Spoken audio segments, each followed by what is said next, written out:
वज़ीर आला पंजाब मरियम नवाज का अक़वाम मुत्तहिदा के पब्लिक सर्विस डे पर पैगाम। कहा कि आज हुकूमत की जानिब से अवामी खिदमत को बेहतर बनाने के अज़म का अयादा करने का दिन है। अवाम की फलाह बहबूद के लिए मेहनत, लगन और ईमानदारी से काम करने वाले सरकारी मुलाज़िमीन को सलाम पेश करती हूँ।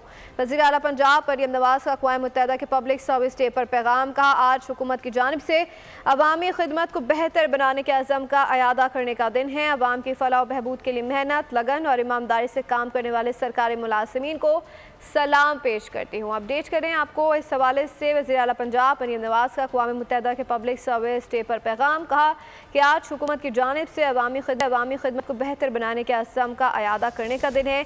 अवाम की फलाह और बहबूद के लिए मेहनत, लगन और ईमानदारी से काम करने वाले सरकारी मुलाज़िमीन को सलाम पेश करती हूँ। अपडेट करें आपको वज़ीर आला पंजाब मरियम नवाज का अक़वाम मुत्तहिदा के पब्लिक सर्विस डे पर पैगाम।